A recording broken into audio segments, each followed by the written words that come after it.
La guerre par procuration. Quand nous disons la guerre par procuration, quand nous voyons les grands Zaïre devenir aujourd'hui les grands Congo, la République démocratique du Congo, peut-être vous ne réalisez pas, mais quand vous regardez ceci là, ça c'est la RDC, non? Oui. À peu près, oui. Mais regardez ici là, le Rwanda c'est là, le Burundi c'est là. On vous dit que c'est des pays mis ensemble, entrent dans la République du Congo combien de fois? 64 fois. La Belgique c'est combien? La France c'est combien? Mais comment un pays comme ça, vous vous réveillez un matin, vous êtes en train de pleurer que celui-là a giflé celui-ci? Est-ce que c'est normal? Non. Ici vous avez l'Ouganda. Là vous avez la République des Soudan du Sud, n'est-ce pas? Là vous avez la RCA, n'est-ce pas? Et là vous avez nos voisins d'en face ici, Brazzaville.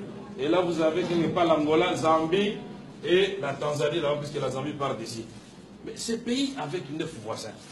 Mais notre vocation, justement, c'est d'être une puissance. Mais on nous fait des guerres par procuration à travers les voisins.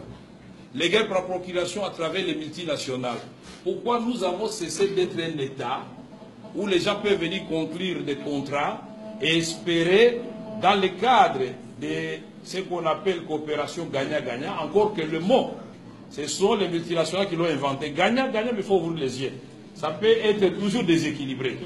Mais les gens préfèrent là où ils peuvent gagner peut-être à l'échelle, mais pendant longtemps, et être sûr que la situation sera stable. Mais quand ils sont conscients que vous êtes une bande d'aventuriers en train de diriger un pays, ils vous font la guerre, et donc toute cette partie à l'est de la République démocratique du Congo est paralysée. Mais paralysée pendant ce temps, on vous a dit, le professeur Bakali vous avait dit, Walikale, dans le Nord Kivu, à Walikale, nous sommes allés faire ma campagne, j'avais atterri à 17h, non? Oui, oui. Quand vous atterrissez à Walikale, le pilote russe vous dit on doit faire un petit tour parce qu'on doit atterrir sur une route asphaltée. Ce n'est pas une piste. Oui. Mais qu'est-ce qui s'est passé à Walikale? Walikale, on était en train de construire la route par les Allemands. Il y a une partie qui devait partir du Kivu et une autre partie de Kisangani. Et les deux routes devaient se rencontrer pour relier Bukavu à Kisangani. Mais quand ils arrivent à Walikale, tiens, ils creusent, les Allemands se regardent, ils disent, mais comment? Qu'est-ce que nous voyons là? Ça, c'est pas la cassiterite. Et puis, ah, l'or. Mais ils viennent de Kisangani, ils arrivent au niveau de Banalia ou... Oui, je crois. Ils creusent, ils voient, ça c'est de l'or. Eh bien, la route n'est jamais finie. Les Allemands, de part et d'autre, ont exploité pendant 4 ans. Et le président Mobutu se demandait, mais Zélan pose aussi la Teponanine. Et on va découvrir qu'ils sont en train d'exploiter. Donc la portion qui est restée ici, c'est ça qu'on appelle piste d'atterrissage. Et je vous dis que cette piste d'atterrissage a plus de vols par jour que l'aéroport international de Lubumbashi. 17 vols internationaux par jour. De les avions partent de Walikale, un bled perdu dans le circuit nord où il n'y a ni eau, ni électricité, ni école viable, ni centre de santé. Mais chaque jour, vous avez 17 vols de Walikale vers Nairobi. Walikale, Entebbe au Kampala. Walikale, vous allez à Kigali. Walikale, Bujumbura. Mais là, ce sont des centres de transit. Mais ces avions autonomes amènent des minéraux. Et ces minéraux sont récupérés tout de suite là, puisqu'il y a des centres de négoce. Et les multinationales savent très bien, puisque quand on a fait la loi Dodd-Frank par le président Obama, l'administration Obama a fait la loi Dodd-Frank qui dit que toute multinationale américaine qui sera désormais citée dans un rapport comme exploitant les minéraux du sang à l'est de la République démocratique du Congo sera radiée et traduite en justice. Nous aurions voulu que les Canadiens fassent la même chose, les Belges, les Britanniques et les Français, les Australiens, tous ceux qui ont des multinationales qui viennent ici, le groupe Angro, il y a tout un tas d'entreprises qui prolifèrent. La guerre par procuration, l'armée américaine, depuis l'aventure de la Somalie, ils ont dit non, non, on ne vient plus en Afrique, formons quelques États en Afrique qui vont commencer à faire la guerre à notre place. Puisque qu'est-ce qui s'est passé en Somalie? Ils viennent débarquer en Somalie, oubliant la géopolitique et la sociologie et l'anthropologie.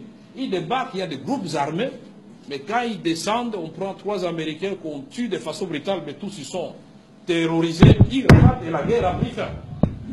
C'est pourquoi nous avons dit au secrétaire général, c'est bien d'amener une brigade d'intervention à l'est de la République démocratique du Congo. Mais quand vous voyez du nord Katanga, de Tanganyika, jusqu'à Dungu en province orientale, donc à la frontière du Soudan, mais c'est un territoire plus grand que l'Europe occidentale.